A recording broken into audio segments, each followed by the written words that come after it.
Hello viewers, welcome to my channel. যে এটা আমরা সবাই চিনি কম বেশি কুমড়ো ফুল।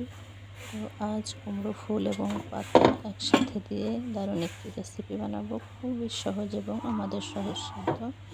কারণ আমরা যারা বাংলাদেশের মানুষ, বিশেষ করে গ্রাম বাংলায় বাস করি, তারা তো প্রায় সব সময় তাদের আশেপাশে কুমড়ো গাছ, ফুল, পাতা এগুলো থাকেই, তাই না? তো আজ আমি সেটা দিয়েই দারুণ একটি ইউনিক রেসিপি বানাবো, খুবই সহজে। যে পাতাটা দেখতে পাচ্ছেন, এটা কিন্তু আমি একটু ভাপা দিয়ে নিয়েছি কড়াইতে পানি দিয়ে।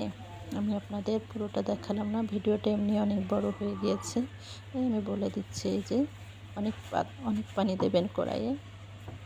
যে কয়টা পাতা তার থেকে বেশি পানি দেবেন। তারপরে একটু ভাপা দিয়ে সাথে সাথে পানিটা ঝরিয়ে ফেলবেন। এভাবে পাতাটা প্রায় শুকিয়ে নেবেন। আর ফুলটা কোনো ভাপা দেওয়া লাগবে না, এমনিতেই হবে। তো চলুন দেখা যাক, পরবর্তী প্রসেসটা আমরা দেখতে থাকি। খুবই সহজ। আর এর জন্য মশলা কী লাগবে: আদা, রসুন, জিরা বাটা, আমি কাঁচামরিচও পেস্ট করে নিয়েছি, আপনারা চাইলে আস্তেও দিতে পারেন। আর অবশ্যই সরিষা দিতে হবে, যেহেতু এর মূল উপকরণই হচ্ছে সরিষা।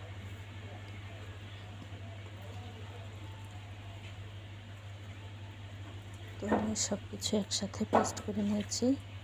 যে দেখতে থাকুন পরবর্তী প্রসেস।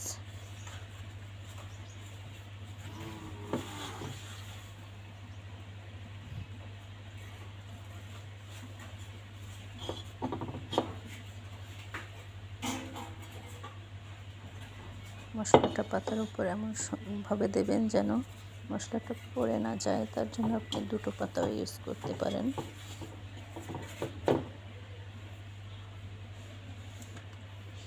আপনি এতে অতিরিক্ত শুধু দেবেন লবণ, হলুদ আর তেল।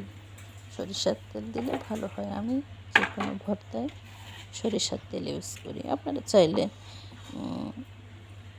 সয়াবিনও ইউজ করতে পারেন, সমস্যা নেই।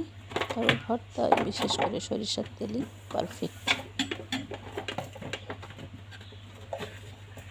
তো বাটা মশলাটা আমি লবণ, হলুদ, তেল দিয়ে মেখে নেব, তারপরে প্রসেস করব। আপনারা পুরো ভিডিওটা দেখতে থাকুন। ধরে যে কোনো ভালো কিছু দেখতে গেলে একটু ধৈর্য ধরে দেখতে হয়, কারণ ধৈর্য ধরে একবার দেখলে সারা জীবন সেটা ভোগ করা যায় বা শেখা যায় একটা ভালো জিনিস। তাই অনেকে আছে স্কিপ করে চলে যায়, কিন্তু তারা জানে না যে যে জায়গাটুকু স্কিপ করি সেখানে হয়তো এমন ভালো কিছু আমার শিক্ষার আছে যেটা কখনোই আর খুঁজে পাবো না। তাই বড় হলেও যে কোনো ভিডিও আমার মতে পুরোটা দেখা উচিত। আমরা তো কত অপ্রয়োজনীয় জিনিস দেখি, তাই না? কিন্তু প্রয়োজনীয় জিনিস আমরা ধৈর্য ধরে দেখি না।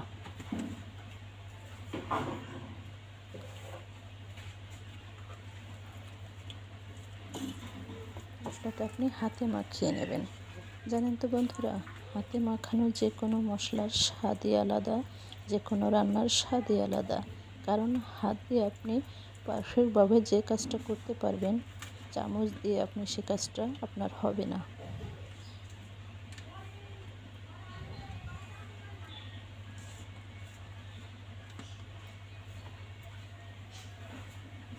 আমি চুলায় একটি প্যান বসিয়ে দিয়েছি। অবশ্যই ফ্রাই প্যানে দেওয়ার চেষ্টা করবেন, নর্মাল প্যানেও হবে, কিন্তু পুড়ে যাওয়ার সম্ভাবনা বেশি থাকে। তো আমি ফ্রাই প্যানেই এই ভর্তাটা করে থাকি। তো শেষটা দেখুন। আর অবশ্যই চ্যানেলটি সাবস্ক্রাইব করবেন। নিত্য নতুন ভিডিও পাওয়ার জন্য লাইক, শেয়ার দিয়ে পাশে থাকবেন।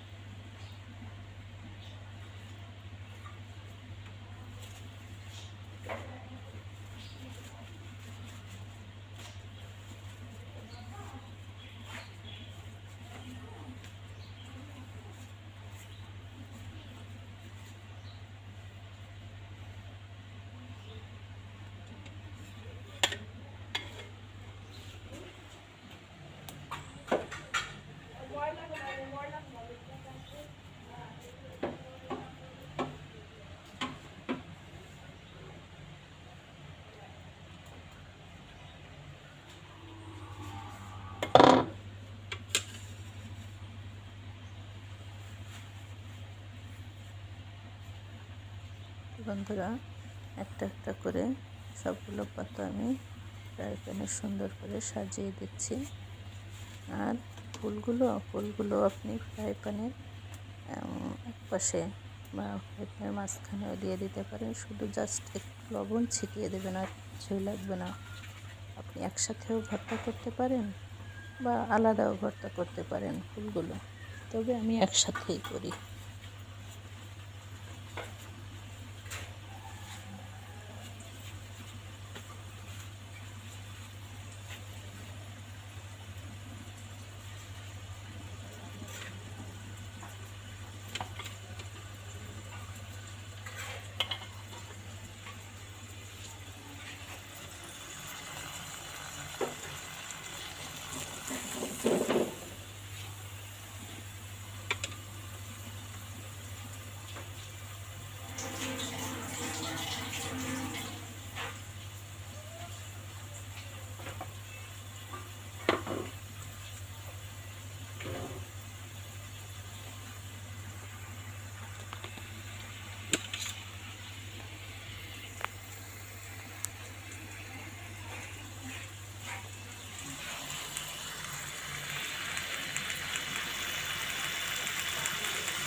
এইভাবে সুন্দর করে প্রতিটা পাতা এভাবে সাজিয়ে সাজিয়ে দেবেন।